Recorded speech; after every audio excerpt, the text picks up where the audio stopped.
संदिग्ध हालत में उनका शव मिला, जिसका नाम है रामपाल गौतम जी, जो यहाँ के धारीपुर के रहने वाले हैं।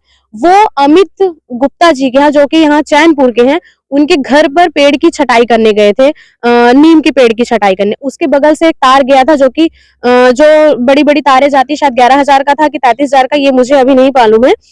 वो गया था तार। लोगों वहां के लोगों का कहना है, चैनपुर के लोगों का कहना है कि इनकी करंट लगने की वजह से इनकी मृत्यु हुई है।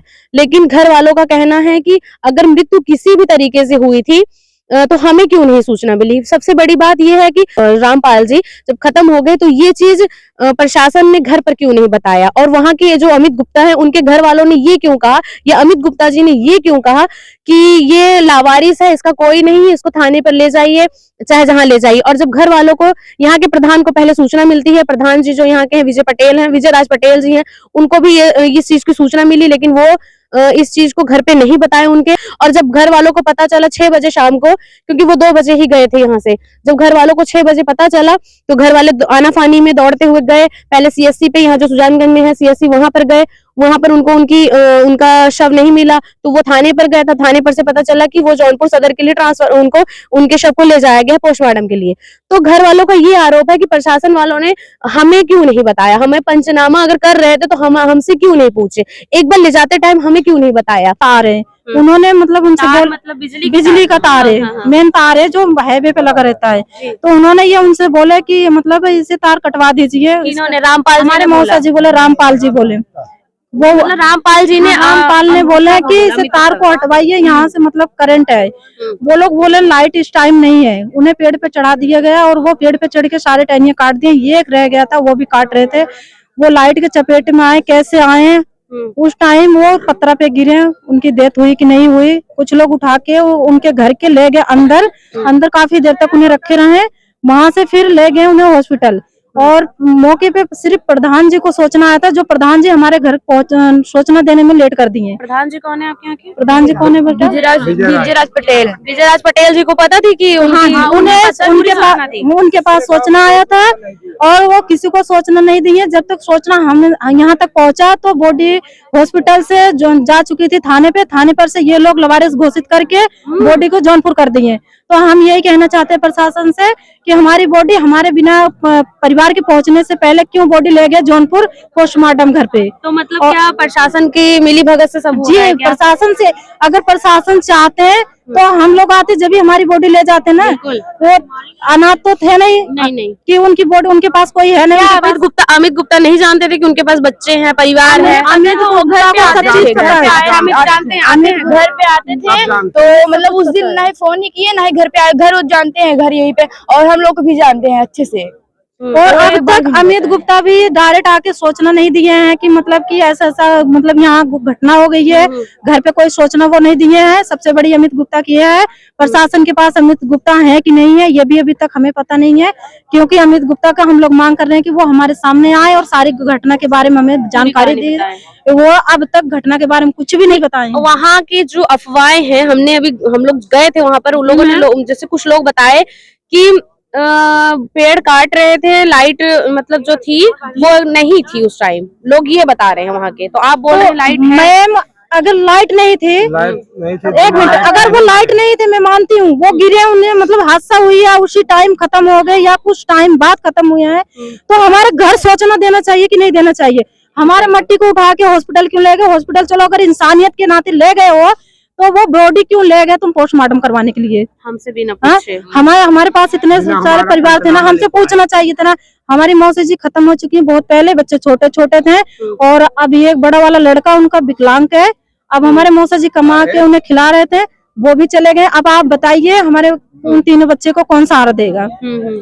हमें अच्छा, इनकी आपने रामपाल जी की बॉडी को मतलब वो शरीर को खोल के देखा? जी मैम, अभी देखी हूँ। क्या कुछ दिखा, कुछ ऐसा अभी तो संदिग्ध नहीं मैडम, उस टाइम नहीं, अभी जब आपने अभी तो मैडम ऐसा कुछ नहीं है, क्योंकि पोस्टमार्टम हो गया। लेकर वहाँ गया था बॉडी, जो मतलब यहाँ से आपकी जो इनका शरीर यहाँ से गया, तो आपके घर का कोई सदस्य था यहाँ? नहीं। मैं था। कब जब वहाँ रात में हमें बिहान चुकी थी, जब बिहान भी हमें मिला है, तो बॉडी जब जा चुकी थी, सुनिए हमारी बात, जब बॉडी यहाँ से जब उनका शरीर जा चुका था, वहाँ पर आप लोगों ने देखा था पोस्टमार्टम के पहले? पोस्टमार्टम के पहले मैं देखा था साहब, कहीं कहीं सरकार सुनो, तो नहीं देखी थी, मैं साथ में था ना सरकार, वहाँ पर गया, मैं देखा शरीर में कहीं खरोंच भी नहीं आया था साहब, कुछ खरोंच नहीं। अब तो बाद में ये लोग चीर फाड़ करके कर दिए हैं, हाँ अब हो गया, कुछ नहीं था, लेकिन शरीर में कोई दाग निशान नहीं था साहब। हाँ आप क्या बता रही हैं? हाँ मेरे पापा भी यही देखिए, पूरा हाथ पे अगर करंट भी लगा होता तो हाथ में कुछ भी निशान होता, ये कुछ भी नहीं है, उन्हें कुछ मतलब ऐसा लग रहा है कुछ हुआ ही नहीं है, बस यहाँ चिपके हुए थे, पत्ता चिपका था और कुछ नहीं हुआ है उन्हें। जब जांच होगी तभी तो आप क्या कहना चाहते हैं? हम यही कहना चाहते हैं, सरकार छोटे छोटे से बच्चे हैं बिल्कुल, अब तो अच्छा हाँ, उनकी पत्नी भी बहुत पहले ही खत्म हो चुकी थी, 10 साल पहले उनकी पत्नी मर चुकी है, अब रह गया वो बनाता खिलाता था बेचारा, वो भी चला गया, अब तो कोई नहीं रहा, अब बच्चों का क्या सहारा होगा सरकार? हम यही चाहते हैं सरकार से कुछ मदद मिल जाए कि बच्चों को कुछ हिसाब किताब से। बच्चे कहाँ हैं? बच्चे छोटे छोटे से हैं, यही के साहब। अच्छा, बच्चे कितने कितने बड़े बड़े उम्र के हिसाब, उम्र बताएं? उम्र एक जो सबसे छोटा है वो 14 साल का है, और बड़े वाला जो है 19-20 साल का है वो, और इसके जो विकलांग है उनकी कितनी उम्र है? उनकी 19-20।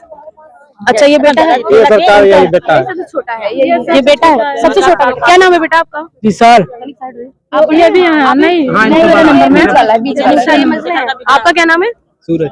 अब कैसे होगा? क्या आप तो पापा हो गए, मम्मी भी नहीं है। इधर आइए, इधर आइए बेटा, इधर आओ। बोल भैया बोल, बताओ कैसे पालन पोषण करोगे अपने भाइयों का? मसले हो, भाई बड़े वाले आपके विकलांग हैं, अब तो सारी जिम्मेदारी आपके सर पे आ गई है। तो आपने प्रशासन से बताया कि नहीं कुछ इसके बारे में, जो पापा के साथ आपके हादसा हुआ? कुछ नहीं बताया? नहीं साहब, पढ़े लिखे नहीं है, इनको पढ़ा ही नहीं पाया, अगला क्या करूं मैं, इनको नहीं पढ़ा पाया। बताइए, इतने मासूम बच्चे हैं। मैं यही चाहूंगी जिस स्कूल में पढ़ता है उसे मतलब फ्री में पढ़ाया जाए उस स्कूल में, और इसे मतलब पैसा भी मिला जाए, पूरा। काम करते हो? नहीं, पढ़ाई करते कहाँ पे पढ़ते हो? कहाँ पे? मम्मी के घर, नानी के यहाँ पे रहता है अपने। अच्छा, कहाँ पे? मतलब वही ननिहाल कहाँ है? प्रतापगढ़ में है। हाँ। आप नहीं पढ़े हो? बताइए, इतने मासूम बच्चे हैं, इसलिए मैं चाहूंगी क्या बीतेगा इन लोगों को, क्या कहना चाहिए? इसलिए मैं चाहूंगी इन लोगों को कुछ मतलब मिले, मेरे सहयोग सरकार, इनको सहयोग सरकार से कुछ मिले साहब, ये अपना कम से कम जीवन बसर कर सके। हाँ, और सरकार अभी तक इनको पूरे इनको परिवार में इनके न बाप के नाम न इनकी मम्मी के नाम कभी जिंदगी में कॉलोनी कोई नहीं देने आया, जबकि 20 बरस से प्रधान लोग कह रहे हैं तुम्हारा पहले दूंगा, तुम्हारा पहले दूंगा, लेकिन साहब जब देने का नंबर आता है तो जो 20,000 पहले दे देता है उसको कॉलोनी दे देते हैं, जो नहीं दे पाता उसको सरकार नहीं। इसके बारे में तो हम आपसे बात पूछेंगे। अगर कि घर वालों का ये आरोप है कि अगर जब कुछ भी हुई, कोई भी घटना हुई, तो घर वालों को सूचना क्यों नहीं की गई? आप क्या लगती हैं? क्या लगती हैं आप? रामपाल जी की क्या लगती है?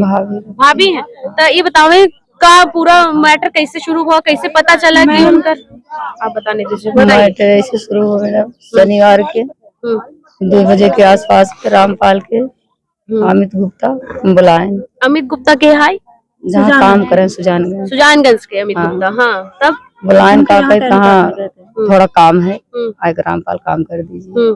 अब काम पे बुलाएं मैडम, करे बात पता नहीं कैसे उनके ये हाल होगी, तो उनका फोन करे चाहिए, उनका बतावे चाहिए घर के गार्जियन। अच्छा, अमित आपके फोन करके नहीं बताएं कि रामपाल जी के साथ कुछ ऐसा घटना हुई? कुछ नहीं बता रहा। क्यों नहीं? हमारे मौसा जी पिताजी के नाम जानते हैं, और जिनके घर घटना हुई थी उनका नाम नहीं जान रहे हैं, और जो कि सारे खुलेआम दिखाई दे रहा है, उनका घर, उनका मकान, वो सब चीज प्रशासन को भी पता है कि किसके घर मौत हुई है। तो हमारे कोई पत्रकार जो है न्यूज वाले नहीं लिखे हैं अमित गुप्ता का नाम, तो क्यों नहीं लिखे? मैं ये जानना चाहती हूँ, इसका राज क्या है? तो आप बताएंगे ना, मैं कैसे? मैं यही तो सोच रही हूँ, मतलब जब उनके पिताजी का नाम पता था, जिनके घर मौत हुई तो उनका नाम क्यों नहीं आया? मैं आपको दिखा रही हूँ चीज, दिखाइए, आइए इधर दिखाइए कैमरे में। 1 मिनट में। इसमें लिखा है, लाइए हम पढ़ ले रहे हैं। देखिए मैम, पढ़िए और देख लीजिए। ये लिखा है, अज्ञात कारणों से हुई अधेड़ की मौत।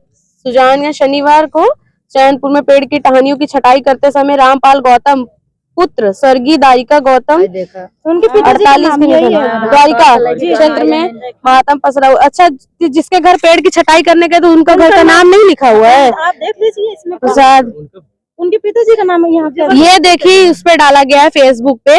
और मैम ये जो भी डाले हुए हैं, तो जिनके घर ये सब कुछ लिख के पढ़ के आए हैं, तो ये उनका नाम क्यों नहीं डाले? हमारे मतलब हमारे काम है कि दोनों पक्ष का तो लगाना क्यों नहीं डाले? मुझे इसी चीज के शंका हो रहा है, कुछ तो बात जरूर है मैम उन सबको तो इंसाफ करना चाहिए। अगर न्यूज बना रहे हैं तो उन्हें दोनों पक्ष का नाम लिखना चाहिए। हाँ, कि कहाँ गए थे, किस गांव में गए थे, चैनपुर में गए थे, अमित गुप्ता की हटाने किसी के भी मतलब आज हमारे घर घटना हुई है, आगे चल के किसी के घर पे घटना होगी, तो पत्रकारों को ऐसा नहीं करना चाहिए, दोनों पक्ष का नाम लिखना चाहिए। मरे हुए पिताजी का नाम उन्हें पता चल गया, पर जिसके घर गए जो जिंदा है उसका नाम क्यों नहीं डाले? तो मैं यही कहना चाहती हूँ, आगे से जिसके भी घर जाएं दोनों पक्ष का नाम लिखे और सही से न्यूज छापें। चलिए, आपने ये बोला है, ये वीडियो में जरूर चलेगी। जो पेड़ छाटने जो गए थे वो अमित गुप्ता के यहाँ गए थे, जिसका घर यहाँ चैनपुर में है। वहीं पर इन्हीं की ये इतनी बड़ी घटना हुई है। बाकी क्या है वहां की वीडियो हमारे पास है, वो भी हम चलाएंगे कि वहां के लोगों ने क्या जवाब दिया।